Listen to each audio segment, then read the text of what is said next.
Bonjour, bienvenue dans cette deuxième édition de notre challenge de l'Avent, l'audace d'oser. Pour ce 7e jour, nous n'allons pas déroger à la tradition et nous allons utiliser une lettre du mot résilience et décliner cette lettre en un thème que nous aborderons et qui certainement nous permettra de tirer des conseils, des outils et pourquoi pas de prendre des actions pour sortir de notre zone de confort. S comme soutien.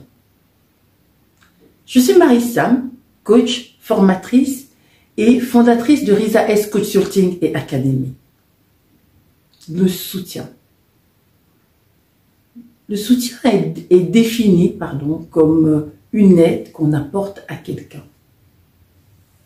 Demander du soutien, c'est demander de l'aide. Demander de l'aide, c'est reconnaître ses limites. Hier, nous avons abordé le syndrome de l'imposteur et en parlant des personnes solitaires par rapport au syndrome de l'imposteur, nous avons vu que c'était des personnes qui avaient du mal à demander du soutien, à demander de l'aide. Ici, nous ne sommes pas dans ce cadre-là. Le soutien que nous demandons est un soutien qui nous permet de grandir. Je suis chaque fois contente de voir des rôles modèles qui peuvent inspirer d'autres personnes. Et je suis chaque fois heureuse quand je parle avec un jeune, une femme, un homme qui me dit « Mais moi, j'ai tiré ma force de ça, de cette personne, de cet événement. » Parce qu'il y avait X, Y ou Z qui y est intervenu et qui a pu vraiment me montrer quelque chose d'autre. À partir de ce que j'ai vu à quoi j'aspirais ou qui correspondait complètement à ce à quoi j'aspirais, j'ai su où aller chercher mon soutien pour atteindre cet objectif. Vous voyez qu'on revient toujours quand même au départ à des objectifs clairs et précis et à mettre en place des actions pour atteindre ces objectifs-là. Le soutien fait partie des actions à mettre en place. Le choix des bonnes personnes fait partie des actions à mettre en place pour atteindre son objectif, pour construire cette résilience. Je vous raconte l'histoire d'une jeune fille avec qui j'ai eu à partager un repas. Après la première édition de l'audace d'oser, elle m'a dit « Écoute Maryse, j'ai beaucoup aimé entendre ce mot audace d'oser, cette expression audace d'oser. J'ai aimé ce challenge et je l'ai fait, mais je veux te dire quoi? Je l'avais déjà fait. Le mot oser est un mot qui est très important pour moi. Donc c'est une personne qui est allée vivre au Canada et qui a décidé de laisser tout le monde, donc père, mère, frères et sœurs, et qui est partie vivre au Canada.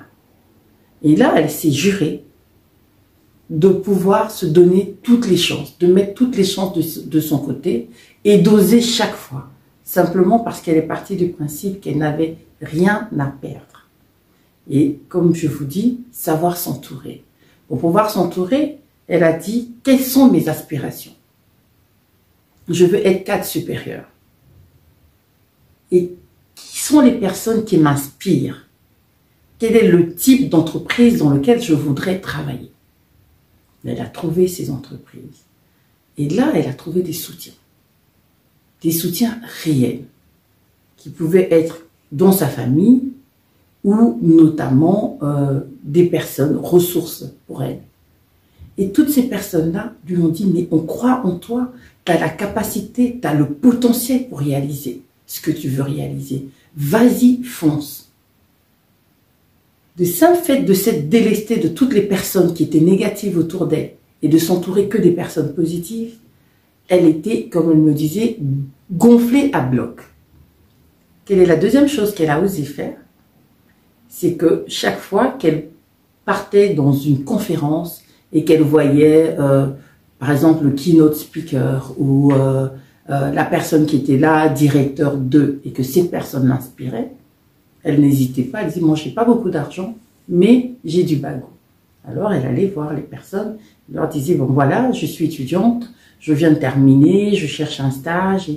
Et c'est comme ça que elle a été voir un monsieur d'une grande entreprise, un directeur d'une très grande entreprise, et qu'elle lui a dit, bah, écoutez, moi j'ai besoin d'un mentor. J'ai besoin d'un mentor parce qu'au stade où j'en suis, j'ai besoin de pouvoir m'entourer des bonnes personnes. Et j'ai besoin de pouvoir m'entourer des personnes susceptibles de me donner la bonne information au bon moment pour atteindre mon objectif. Eh bien, cette personne lui a dit, pas de problème, je suis disponible, tel jour, tu viens me retrouver et je vois ce que je peux faire pour toi. Voilà comment elle a eu un mentor qu'elle n'aurait pas pu avoir si elle n'avait pas osé. Voilà. Pour aujourd'hui, je vais vous demander de faire cet exercice, de savoir ce que vous voulez, quels sont vos objectifs précis et clairs, à quoi est-ce que vous aspirez et qui vous inspire. À partir de là, déterminez quelles seraient les personnes ressources pour vous. Et surtout, sachez autour de vous qui sont des personnes desquelles vous devez vous entourer pour être toujours dans cette bulle de positivité. Ces personnes qui vous élèveraient. Si vous avez aimé cette vidéo, je vous invite à la liker, à la partager et surtout à vous abonner. N'hésitez pas à activer la cloche de notification pour avoir toute nouvelle vidéo dès qu'elle sera sortie. En attendant, on se retrouve demain pour un nouveau jour du challenge. Sortez de vos zones de confort et osez. À demain!